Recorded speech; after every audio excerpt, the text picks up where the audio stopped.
Fala, meu amigo, minha amiga, seja muito bem-vindo a mais um vídeo. E dessa vez comentar sobre esse livrinho lindinho e curtinho também, rápido, sobre como cultivar uma vida de leitura do C.S. Lewis. Na verdade, não foi um livro que o C.S. Lewis escreveu, mas sim um compilado feito de leituras e de partes de escritas que ele já fez. Então são vários comentários e fragmentados em relação a isso. Eu tenho um vídeo aqui sobre a vida intelectual do Sertilanges, e eu acho que é um livro superior nesse sentido. A vida intelectual é superior, porque o próprio Sertilanges escreveu com esse objetivo, né? Que o C.S. Lewis, ele não escreveu esse livro, de fato, mas são vários compilados de vários livros dele, de comentários que ele faz sobre leitura. E assim, é um livro muito bom, é um livro que você vai ler ele 1 hora e meia, sentando assim, 2 horas, você termina ele com muita tranquilidade. E ele tem alguns insights muito legais. O primeiro deles, ele começa dizendo por que lemos. E um dos grandes argumentos dele sobre a importância da leitura é você conseguir observar, porque o nosso olhar sobre a vida ele é muito limitado, né? E por que você vai deixar só um olhar sobre a vida, sendo que você pode olhar pelas lentes dos maiores pensadores da história da humanidade, né? Então, quando Homero tá contando a Odisseia, não é só uma história, é o olhar que ele tem sobre a vida, né? O olhar de heroísmo sobre a vida. E da mesma forma, vários outros, né? Então, o grande ponto do C.S. Lewis é que a busca pela leitura é justamente a busca por expandir o nosso imaginário, expandir a nossa consciência, expandir o nosso olhar, para que a gente não fique então meio alienado, né, vivendo somente com o nosso olhar, sendo que a gente pode desfrutar de uma vida inteira de olhares, né? E esse é um dos pontos. Um ponto que ele aborda muito interessante também sobre isso é sobre duas formas de fazer uma viagem, que ele também traz sobre duas formas de leitura, né? A primeira delas é a mais tradicional, né? Então, você sai daqui do Brasil, por exemplo, para ir para a Espanha. E você quer ficar nos lugares que mais se assemelham a bons hotéis aqui no Brasil. Então você quer ficar num hotel bom, você quer comer as coisas que você já conhece. O outro aspecto de uma boa viagem é você viver a cultura do local. Ficar onde as pessoas ficam, comer o que as pessoas comem, ir num lugar que não que o turista vai, mas que a população real vai. E aí você volta, de fato, transformado, porque você internalizou um pouco dessa cultura em você. A cultura real do país, não a cultura do turista.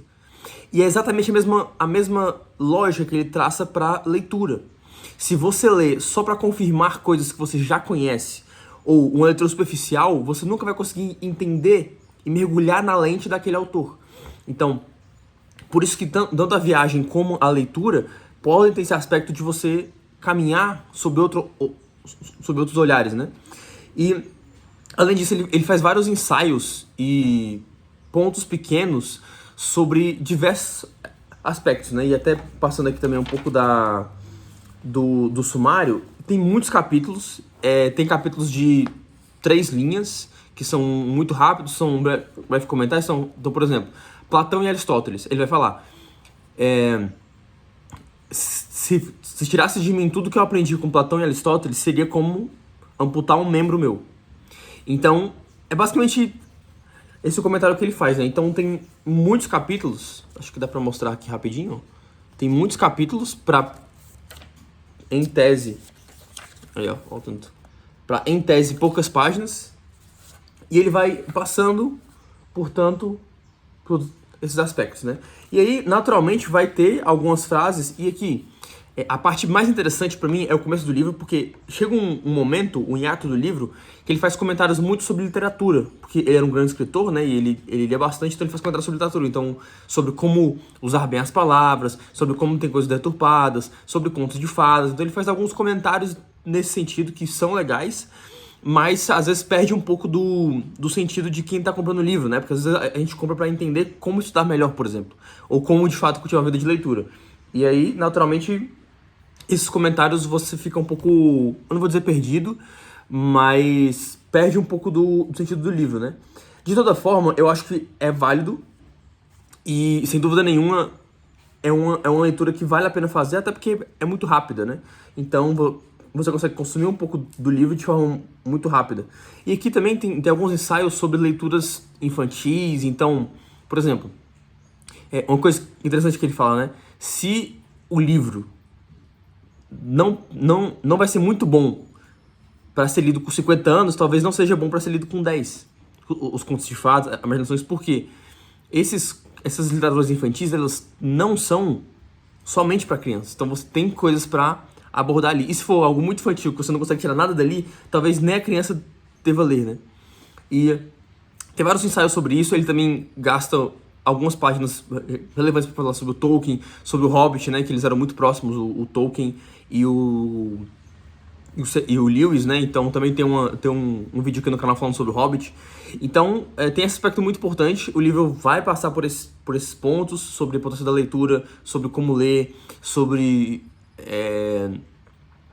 o espírito que você tem que ter para leitura, e comentários breves acerca de várias obras. Então ele vai falar sobre Shakespeare, vai falar sobre Hamlet, vai falar sobre Tolstói, vai falar sobre Platão e Aristóteles, sobre como ele faz mapeamento de livro, sobre como você tem que estar com o espírito para ler o livro, se é só por hobby, se é meio que uma mistura dos dois, e assim por diante. Então, aqui ó, falei pra vocês, Platão e Aristóteles, ó, são basicamente duas linhas, né? Então, ó, perder o que devo a Platão e Aristóteles seria como a amputação de um membro. Então, tem alguns capítulos que são realmente muito rápidos, e alguns ensaios, alguns conhecimentos. Ele também comenta sobre Dante.